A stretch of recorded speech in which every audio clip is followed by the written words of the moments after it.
At a small diner on the outskirts of Brooksville, a black waitress is struggling to make ends meet. But when a mother and her 2 children sit down for a rare meal and their card is declined, she doesn't hesitate to pay the bill, even though it means making her own financial situation even worse in the days ahead.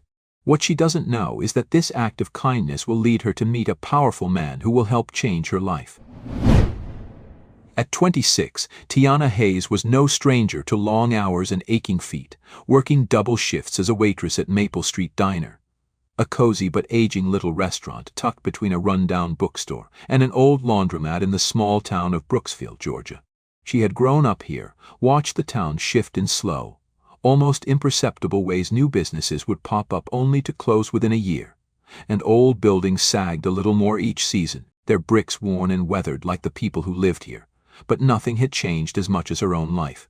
The carefree days of childhood spent running barefoot through the back streets were long gone, replaced with bills, stress, and the unrelenting weight of trying to survive on a waitress's wages. Her studio apartment, just a few blocks away from the diner, was as modest as they came peeling wallpaper. A draft that seeped through the old window frames, and a radiator that rattled when the wind howled too hard outside. But it was hers, and as long as she could pay rent at the end of the month, she could deal with a few cold nights. The problem was, rent was due in 5 days, and she was still $50 short. Tips had been inconsistent lately, and no matter how many extra shifts she picked up, it never seemed to be enough. Between utilities, groceries, and the small sum she desperately tried to save for her dream attending nursing school, there was barely a penny left over. But tonight, like every night, she pushed those worries aside the second she walked through the diner's door. The worn-out bell above the entrance jingled as she stepped inside, the familiar smell of grease and brewed coffee filling the air. She forced a bright, practiced smile as she tied her apron around her waist. The Maple Street Diner wasn't glamorous, but it had its charm, the kind of place where truckers and retirees mixed with tired moms and high school kids looking for a cheap meal. The neon sign flickered above the counter. The cracked leather booths groaned under the weight of their occupants, and the scent of burgers and fries carried a strange kind of comfort. It was a Wednesday evening, slow but steady, with a handful of regulars nursing their usual orders. Tiana had just refilled an elderly man's coffee when the door swung open, and a woman walked in with 2 small children. The woman, in her mid-30s, had tired eyes but a warm, gentle smile as she held her kids' hands and guided them toward a booth by the window. The little boy, maybe 6 years old, bounced excitedly at the smell of food, while his younger sister, no more than 4, clutched a stuffed rabbit that looked like it had seen better days. Tiana grabbed her notepad and made her way over, her usual cheer in place. "Hey there, welcome to Maple Street Diner. My name's Tiana. What can I get for y'all tonight?" She kept her voice light, her tone welcoming. The woman glanced at the menu, her fingers tracing the edges of the laminated pages, her smile still present but noticeably strained. "We'll start with 2 kids' meals," she said after a moment, her voice polite but hesitant. "And for me, just coffee, please." Tiana felt something in her chest tighten. She had seen this before. Families treating themselves to a rare night out, carefully calculating each order, choosing the cheapest option for themselves so their children could eat. It hit close to home. Her own mother had done the same thing years ago, working 2 jobs to keep food on the table after her father had left. They never ate out, and when they did, it had been special, tinged with a quiet, unspoken awareness of the cost. Still, she kept her expression neutral, offering a reassuring smile. "Coming right up," she said, jotting down the order before heading back to the counter. As the children played with the crayons and napkins on the table, giggling as they turned them into makeshift toys, Tiana couldn't help but steal a glance every now and then. They looked so happy, so unaware of whatever struggles their mother was facing. Olivia, the name the woman had given when placing her order, watched them with soft eyes, her exhaustion momentarily overshadowed by love. Tiana knew that look. She had seen it in her mother's eyes every time she tucked her into bed after working a 16-hour shift, every time she let her take the last piece of food on the plate. By the time Tiana brought over their food, she had slipped an extra side of ketchup onto the tray, something small, but enough to make a difference in a meal that was already being stretched to its limit. She didn't linger at the table, but she noticed how Olivia barely touched her coffee, focusing instead on making sure her kids ate. When the plates were cleared, and the check was placed on the table, Tiana saw the shift in Olivia's expression, the way her shoulders tensed, how she hesitated before reaching for her purse. The low murmur of a whispered conversation passed between her and her oldest child, and then the boy pulled out a small, battered wallet. Tiana didn't mean to overhear, but she caught the words it declined. Olivia's face flushed with embarrassment, her fingers gripping the edge of the table as she exhaled shakily. She looked up at Tiana, her expression a mixture of apology and humiliation. "I'm so sorry," she whispered. "I thought I had enough on this card. Let me." Tiana held up a hand gently. "It's okay," she said before Olivia could even finish her sentence. Her voice was soft but firm, leaving no room for argument. "I've got it." Olivia's eyes widened. No, I can't let you do that," she protested, immediately shaking her head. "We'll figure something out, I just—" "Really?" Tiana interrupted with a small smile. "It's on me." For a second, Olivia just stared at her, completely taken aback. Her lips parted slightly as if she wanted to argue, but she seemed at a loss for words. Slowly, her eyes shone with something deep and unspoken, a mix of gratitude and disbelief. "Thank you," she finally breathed, her voice choked with emotion. I'll pay you back, I promise." Tiana just shook her head. "Just pay it forward when you can." When Olivia and her children left that night, she did so with tearful thanks, and Tiana returned to the counter, her emotions a swirl of joy and worry. The $40 tab was a significant hit to her already strained budget. She glanced at the tip jar, knowing it wouldn't make up for the expense, but she didn't regret it, because something about that family's happiness had been worth every penny. As she walked home under the dim glow of the streetlights later that night, the familiar pang of doubt crept into her chest. Had she done the right thing? Would she regret being generous when she could barely afford to be? But then she remembered Olivia's grateful eyes, her son's laughter, the quiet promise to pay it forward. Despite everything, Tiana smiled. She might not have much, but tonight she had enough to help someone else. The next day night at the diner, Tiana received a message she hadn't expected. Olivia Monroe had asked to meet her at Riverside Cafe, a small coffee shop just outside of downtown Brooksville. The request had surprised her, but curiosity had won over hesitation. Now, as she pushed open the glass door and stepped inside, she felt the warmth of freshly brewed coffee and soft jazz music washing over her. Her eyes scanned the room, searching for Olivia, and she found her sitting at a table by the window. The morning light framed her face, making her look even softer than she had at the diner, less burdened. But it wasn't just Olivia that caught Tiana's attention, it was the man sitting across from her. Tall, broad-shouldered, and sharply dressed, he carried himself with a quiet but undeniable authority. Even in a relaxed setting like this, he had the aura of someone who made decisions that changed lives. His watch gleamed subtly under the sunlight, and his tailored blazer sat perfectly against his frame, the kind of effortless wealth that wealth their volumes without saying a word. Tiana hesitated for a second before Olivia caught sight of her, and waved her over with a warm smile. "Tiana," she greeted, standing slightly as Tiana approached. "I'm so glad you could make it." Tiana nodded, cautiously sliding into the seat across from them. The man turned his gaze on her, his sharp eyes assessing, not in a way that was dismissive, but in a way that made her feel like he was measuring her character before even speaking a word. He extended his hand, and when he spoke, his voice was calm, confident. "Tiana Hayes. I'm Andrew Monroe." Tiana took his hand, shaking it firmly, though she couldn't shake the feeling that she was somehow out of place in this polished setting. Andrew nodded slightly, as if confirming something to himself, before glancing at Olivia. She inhaled deeply, her fingers tracing the rim of her coffee cup before she looked back at Tiana, her expression sincere, touched, and almost reverent.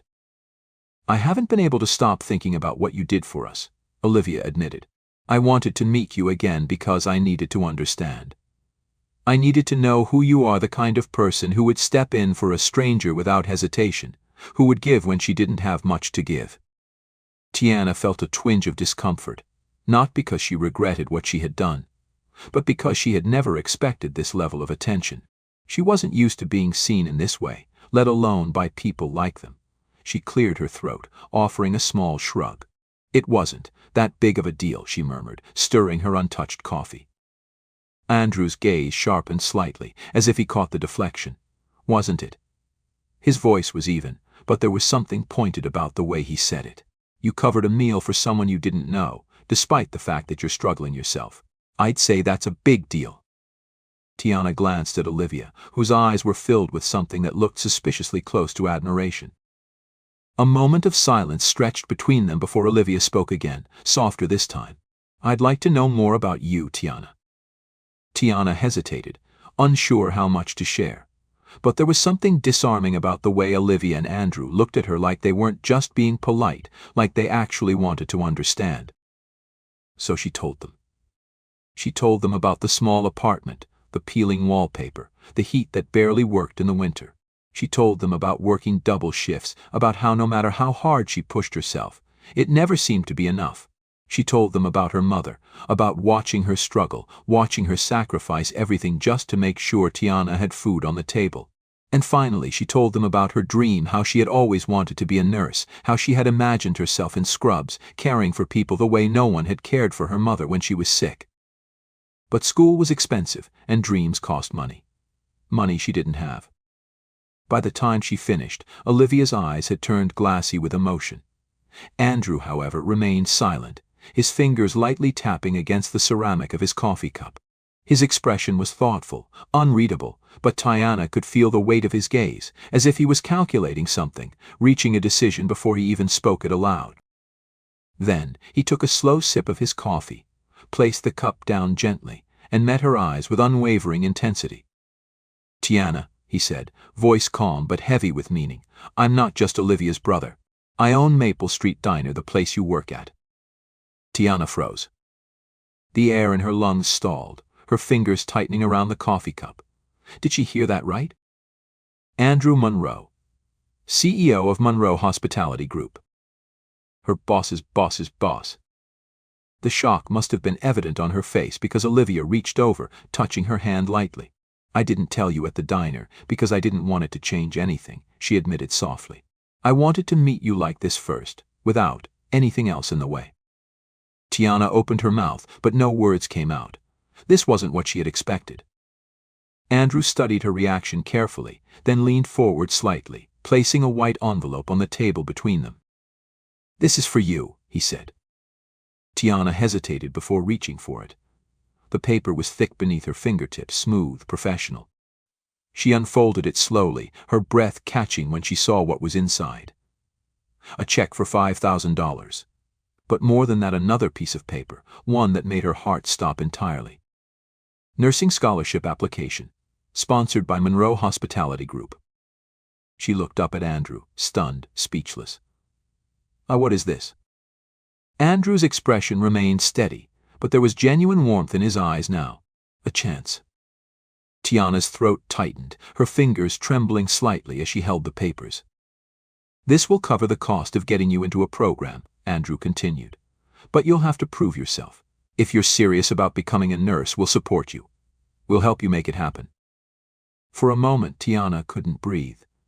This wasn't just money, this was an open door, a door she had never thought she'd get the chance to walk through. I don't know what to say, she whispered, her voice barely holding steady. Andrew offered the faintest of smiles, something firm yet encouraging. You don't have to say anything. Just promise me one thing. Tiana swallowed hard, forcing herself to meet his gaze. What? Andrew leaned back slightly, his expression calm but certain. Promise me you won't give up. Tiana felt something crack open inside her, something deep, something raw. A part of her that had been holding on to nothing but survival for so long suddenly saw something more, a future, a possibility, a way out. And for the first time in years, she let herself believe.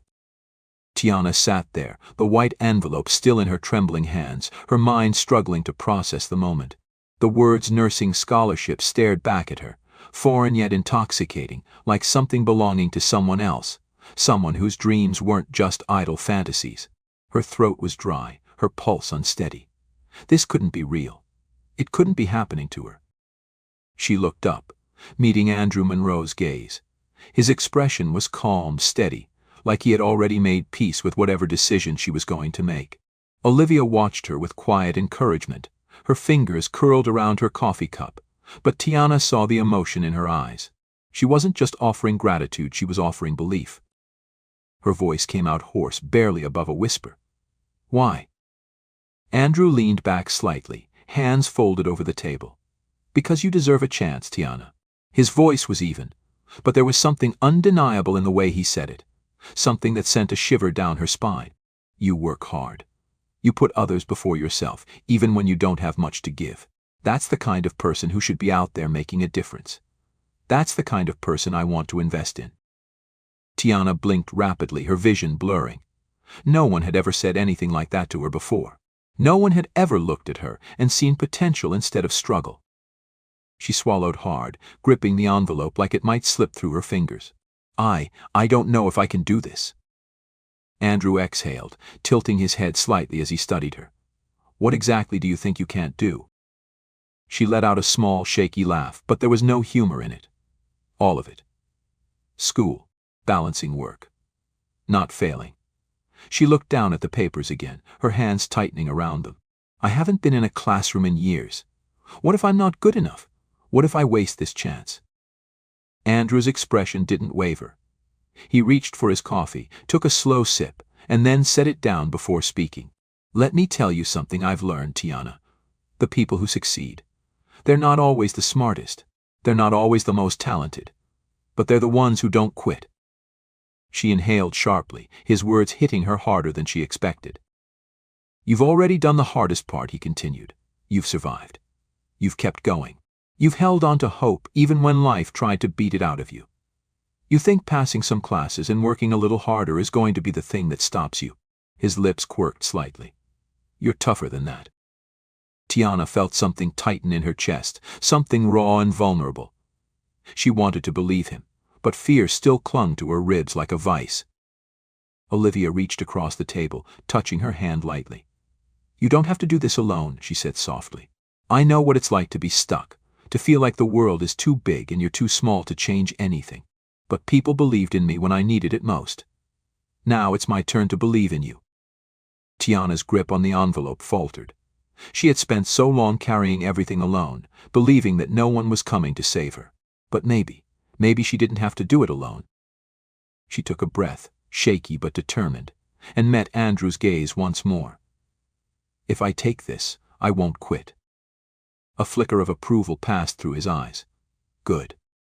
She exhaled, finally allowing herself to unclench her fists. The weight of her doubts didn't disappear, but it shifted, making room for something else, something terrifying, but real. Hope. The next few weeks were a blur of movement and change, a reality Tiana hadn't let herself believe in now taking form in front of her. She submitted the scholarship application, went through the interview process with Monroe Hospitality's board, and when the acceptance letter arrived, she held it in her hands for a full 5 minutes before she could even breathe. The first day of nursing school was surreal. She sat in a classroom full of eager students, some fresh out of high school, others like her adults chasing a dream they had almost let go of. She worked at the diner in the evenings, pouring coffee and wiping down tables, but something was different now. Every shift, every hour she spent on her feet wasn't just about survival anymore. It was about a future. But it wasn't easy. The coursework was brutal, the long hours of studying stretching into exhaustion. Some nights, she barely had time to sleep between shifts and lectures. There were moments she doubted herself, moments where the weight of everything pressed too hard against her chest. One night, as she sat in her tiny apartment, books spread out in front of her, her eyes burning from lack of sleep, she reached for her phone and hesitated before dialing a number. Olivia answered after the second ring. Tiana? She didn't even realize her voice was shaking. I don't know if I can do this. There was silence on the other end, followed by a steady, reassuring breath. You can, Olivia said, firm and unwavering. And you will. Tiana closed her eyes. She wanted to believe that. Look, Olivia continued, voice softer now. No one ever said it was going to be easy. But the best things, the things worth fighting for, they never are. Tiana let out a quiet, trembling breath. You didn't come this far just to turn back now, Olivia reminded her. You're not alone in this. Tiana swallowed the lump in her throat, her grip tightening around the phone. And for the first time in weeks, the doubt didn't feel so suffocating. Part 5. Becoming the Change, 700-900 words. 3 years later, Tiana stood in a crisp white uniform, the nursing pin gleaming against the fabric of her scrubs. The graduation ceremony was a blur of applause, of handshakes, of crossing the stage with her heart in her throat. When she scanned the crowd, she spotted them immediately: Olivia, sitting beside Andrew, both of them clapping proudly. As she made her way through the crowd after the ceremony, Olivia pulled her into a tight hug, her voice thick with emotion. "You did it." Tiana laughed, breathless, overwhelmed. "We did it." Andrew extended a hand, his expression satisfied, approving. "I told you," he said simply. "You're tougher than you think." Tiana shook his hand, blinking back tears. "Thank you for believing in me." His lips quirked. "You did all the work. I just gave you the push." A week later, Tiana walked through the doors of Brooksville General Hospital, her heart racing but her steps steady. Her first official shift as a nurse. She adjusted the ID badge clipped to her scrubs, took a deep breath, and stepped forward. Near the end of her shift, she noticed a woman in the waiting room, her young daughter clutching her hand. The woman looked nervous, exhausted, the same look Tiana had seen on Olivia that night in the diner. Tiana knelt down, smiling softly at the child. "Hey there, sweetheart. You're safe here, okay?" She turned to the mother, her voice gentle. "We'll take good care of you." And as the mother's shoulders relaxed, as gratitude filled her eyes, Tiana realized something. The kindness she had given that night in the diner, it had come back to her in ways she never could have imagined. And now it was her turn to pass it forward. Join us to share meaningful stories by hitting the like and subscribe buttons. Don't forget to turn on the notification bell to start your day with profound lessons and heartfelt empathy.